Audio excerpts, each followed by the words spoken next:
A change I would make to the gym challenge? Oh, easily take Shinx out of it. Way too strong, way too overpowered. It is literally not fair for anybody. Yeah, I can grind up and train out all I want, but if I'm getting put up against God, there's only so much I can do.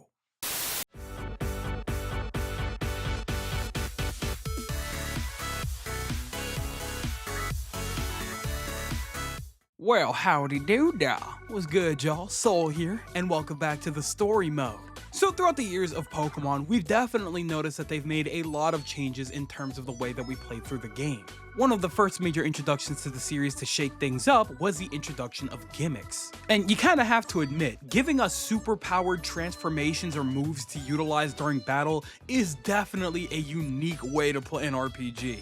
Or at the very least, a unique way to play Pokemon, which hadn't had that up until 2013. But now they've changed a lot of different things. We have more open zones and open worlds. Pokemon show up in the overworld for you to just look at and run up to. And now, going forward, it's kind of hard to imagine Pokemon games without raid battles in the future. Of course, though, the one thing that has generally stayed the same for the most part is the general gym challenge. Of course, within the last couple of years especially, they've thrown in a couple of new elements to spice up the gameplay a little bit, but for the most part, the same general idea has always been the same. Become a trainer, earn all 8 gym badges by fighting very type-specific trainers, battle and win against the Elite Four or whatever alternative there happens to be in place, and then beat the champion and become the champion. Again, outside of some very specific little changes here and there throughout the last couple of years, we have followed the same formula since day one. Now, I personally have zero qualms with this formula. I'm very much within the camp that believes, if it ain't broke, why fix it? Especially when there's a million other things to fix, but that's not what we're talking about. Actually, what we are talking about today is a very specific question directed at me from Big Leadian. Here's how it reads. What would you do to change the gym challenge? Game Freak has experimented with the formula starting with Gen 7 with Island Trials and has continued into Gen 9 with Gen 8 having a tournament style and Gen 9 allowing gyms to be battled in any order. How do you think it will change in future generations?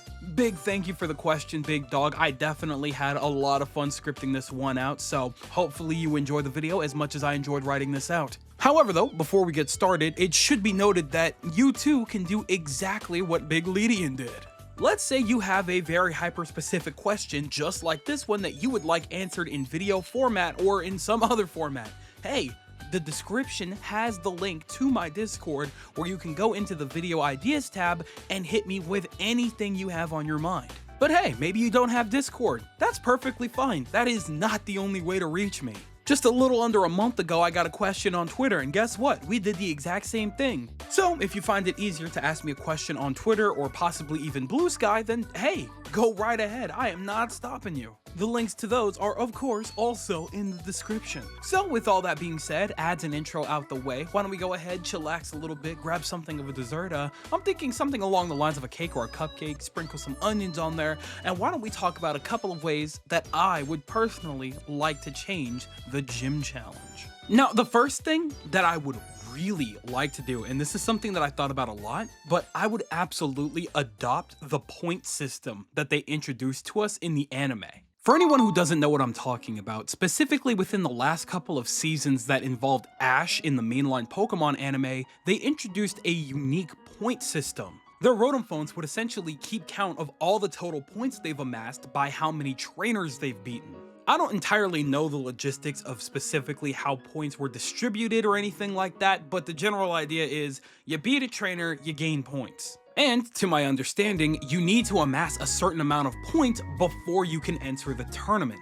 That idea, to me personally, made me so angry because I was absolutely in love with it and was completely baffled as to why it was introduced specifically in the anime and nowhere else. Now, of course, for that storyline, it made plenty of sense as to why they used a point system as opposed to the traditional gym system. Ash and Co were basically going to a new region almost every other day or something like that, which meant that doing the traditional 8-badge system that they used to do up to that point wouldn't really work.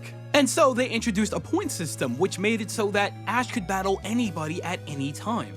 this system that they came up with here proves to me that A, it can absolutely work in video game format, B, we could absolutely have multiple regions in one game if we really wanted, if we could utilize this system. We'll talk about that another day. Otherwise though, me personally, I would absolutely introduce this mechanic to the mainline series, and I'll tell you why. Now, we both know that there is absolutely no way in hell they don't continue utilizing an open world format for mainline generational Pokemon games from here on out. There's no doubt in my mind. So, depending how they do things, they could follow a very similar setup to Pokemon Scarlet and Violet. There could be some good things to come out of that, there could be some bad things to come out of that. One of my most prominent issues with Pokemon Scarlet and Violet is simply the fact that trainers at some point kind of became obsolete. During my first few playthroughs of Pokemon Scarlet and Violet, I would notice that after a certain point, I would completely forget about random trainers that are just kind of sitting around the overworld. The primary reason for this is because raid battles are so common and prominent in the overworld that I was getting all of my items and money and experience that I needed from there. I didn't really need to battle Pokemon trainers. And even recognizing that in future playthroughs, I still ended up completely forgetting that Pokemon trainers were around a lot of the time. I would have to physically remind myself, hey, why don't I go battle a couple of trainers and earn some extra money and experience, because why not? It was also a little bit more of a problem than usual, specifically because the trainers didn't call out to you or run up to you. You had to physically seek them out yourself. Which is fine and dandy and all, I like having the option to battle, but not when the alternative is so much better and I earn so much more from just doing that instead. So with that in mind, I think, hey, you know what? A perfect solution to this would absolutely be the point system. I feel like having that in place would be a good system to certify whether or not you are actively prepared to battle the next gym leader. Hey, the next gym leader is in this town. Maybe we should have them battle at least like 10 or 12 or so trainers to make sure they amass enough points before they can battle this gym. Obviously, the stronger the trainer, the more points that you can amass from them. I also feel like this is a very good way to skill check the trainer more commonly. Especially because at some point, if they do randomly finally decide to add level scaling, we're gonna need something to know that we're in the clear before we fight the next gym leader. So with this mechanic implemented, I feel like it kind of helps both ends a little bit. This way, you aren't completely ignoring a very critical mechanic that has always been in these games since the beginning of the franchise. Yeah, raid battles are cool and fun and everything like that, but I feel like completely ignoring one of the most critical aspects of this series, battling other trainers, I don't know, I feel like it kind of takes away from things a little bit. Now, of course, there is actually a little more to this, but I'm gonna save that point for the end, and we'll get back to that. But before we get there, another thing that I would definitely love to change is how gym leaders operate. Specifically, I would actually prefer to have theme-based gym leaders than type-based gym leaders. At this point in time, we are very much more than used to type-based gym leaders. We have our electric type gym leaders like Iono, whose personality reflects their gym, which totally makes plenty of sense. And trust me, when I say this, it's not like I'm knocking the importance of type-based gym leaders. The type-based gym leaders exist specifically to introduce newcomers to type matchups properly. However though, because we've gotten so used to the setup, I feel like it's created an entirely alternative problem. I don't believe we should ever be at a point where we can run through any single gym with simply one Pokemon. It also doesn't really feel like it's helping much because at this point in time, it definitely feels like gym leaders aren't really changing up their strategies all that much. Hell, we literally got an entire gimmick that allows for us to change a Pokemon's typing to anything we want at any given point during the battle. And what did gym leaders in 9th gen decide to do with terrestrialization? They literally would just grab any old random Pokemon and then turn that Pokemon, no matter what typing it was originally, into the type theme for that gym. That defeats the entire purpose of the mechanic, guys. Come on. Yeah, sure, taking a Pseudo-Wudo and making it solely grass type does empower its grass type moves a little, However, that's not really much of a strategy. That just made it way easier for me to beat this Sudowoodo. I came into this gym prepped with a fire-type Pokemon ready to fight grass-type Pokemon. And guess what? You made the one Pokemon that could defeat my fire-type Pokemon easier to beat with my fire. Am I crazy here? Does this make sense? Granted, I think that the type theming is simply way too easy to work with and makes things way more simplistic, especially for newcomers. So I don't think this would ever actually change. However though, again, this is a hypothetical, which means I can conjure up whatever I want, and what I would want is theme-based. For example, let's say we have a gamer-based gym. This gym, its trainers, and its gym leader would be based around things that have more of a video game aesthetic. Could be retro, could be modern. It depends on the game, whatever. The point is that we don't exactly know what this gym leader is going to be using on us, which means it's probably within my best interest to keep my Pokemon team diverse so I can prepare for any situation. And then of course, when you finally do get to the gym leader and they're throwing things out like Porygon or Rotom, it kind of makes sense because those Pokemon would definitely fit with the aesthetic. But it also shows off the personality of the gym leader a little bit. If you pay attention to any Pokemon trainer in the anime or even in the games 9 times out of 10, they don't just run solely with one Pokemon typing. They usually have a pretty diverse cast of Pokemon. Hell, look at the champion of the region. They don't have a type theme attached to them. They just have their own Pokemon team that they've trained up to get strong enough to be able to hold the title of champion. Kinda hard to do something like that if your Pokemon team can be swept by one typing. Which is precisely why I feel like gym leaders shouldn't be tied to those restrictions either. But does that make sense here? I feel like doing it this way would strike a little bit better of a balance between challenge and uniqueness. By not knowing what to expect, it allows us to prepare better for what's to come.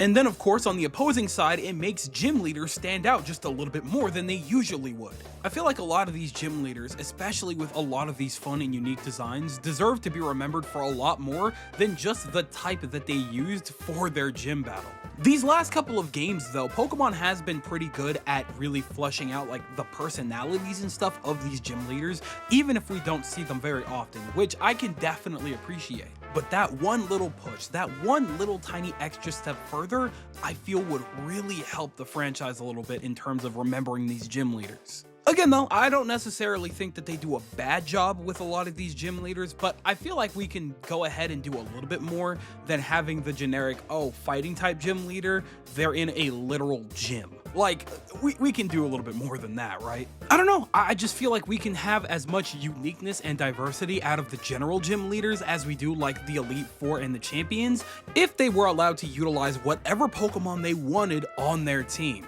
Why give them restrictions if we don't have to have restrictions? Hopefully you can see my vision on that one, but let's go ahead and move on.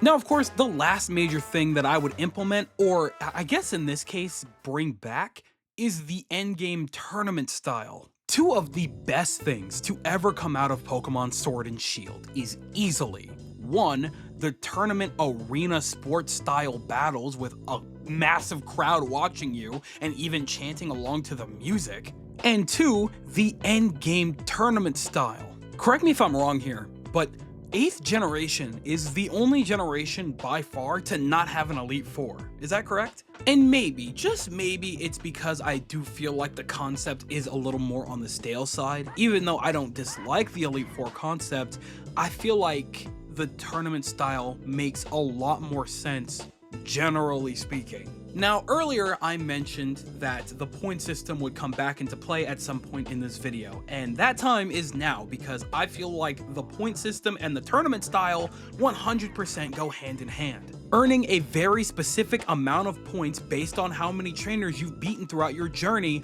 will determine whether or not you qualify to enter the tournament to begin with. And that way, it makes a lot of sense for like the top 8 to 12 trainers participating in the tournament to be the ones that have amassed the most points in the gym challenge. This way, it makes a lot more sense to see other characters that were also participating in the gym challenge fighting against you or alongside you during your journey journey, growing their team, growing their points, and getting themselves ready for the ultimate challenge, the final tournament. Despite how people may feel about Bede and Marnie and Hop, I think nothing was cooler than seeing how far they had come up to that point during that final tournament, and battling in front of an entire arena of people against your rivals is so...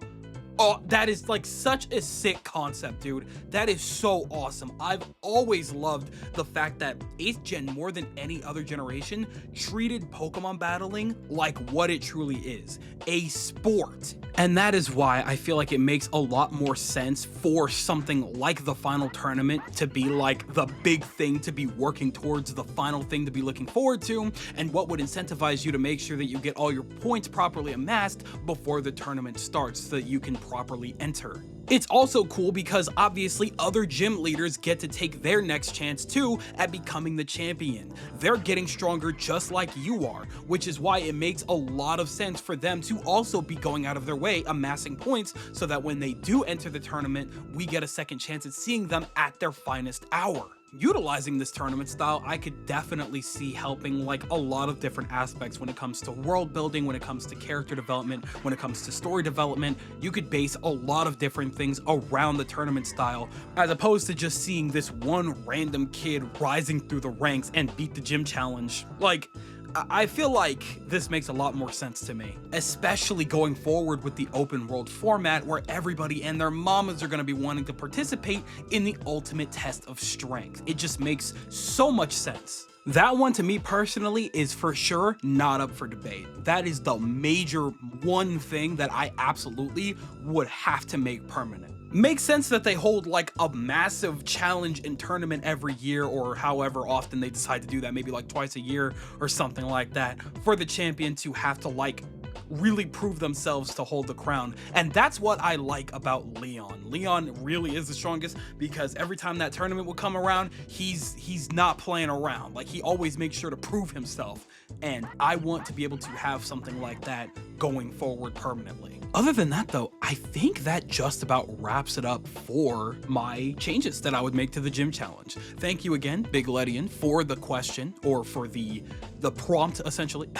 This was a lot of fun to write out. I had a very good time coming up with all this stuff. I do apologize though that it took well over a month to get to this. I was just very much making sure that like the main channel stuff was good and the side channel stuff was good, and you know, obviously holiday season, it was, you know, it was a mess. So I just wanted to make sure everything was good. But again, don't hesitate to send in more like this. I'll make sure to do it a lot sooner because this was a lot of fun. But overall, that's my changes that I would make to the gym challenge. I do think that despite the fact that it is a little more on the stale side, it's still good and fun for what it is, as long as they change it up every now and again, add a little bit more spice to every game that they do it with. They can make it work. But you know, if I had any ideas that they could take from, it's all right here. But hey, you know what? Maybe that's just me. So that just about wraps it up for this one. Thank you again to Big Lydian for the question and for the prompt, essentially. And if you guys have any more, you know, things like this that you would want to have answered in video format,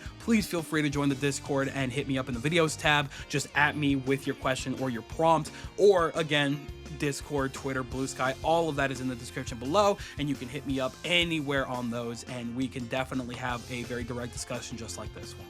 But with that, I think that just about does it for this one. So I'm passing the mic over to you guys. I want you guys to tell me everything that you guys are thinking in the comment section below. Do you think that my ideas here for changes to the modern gym challenge make a lot of sense? These are some things that you too would like to see implemented in future games for modern Pokemon? Or am I absolutely ballistic? I'm out of my mind. I need to be put in an asylum because none of these would work, and you have better ideas written out that you would like to see. Tell me everything that you guys are thinking in the comment section below, because you know for a fact that I am always going to be down there with you guys. But with that, yep, it does appear to be skedaddle o'clock, so I'm going to go ahead and do just that. I would like to thank you guys ever so much for watching. I truly do hope you enjoyed. Do me the greatest favor of dropping a like and a comment, and consider subscribing for more content just like this here. And with that, I'm gone. So thanks again, hope you enjoyed, and I'll be seeing you guys in the next video. Do me the greatest favor, taking good ass care, and I'll see you all next time. Bye!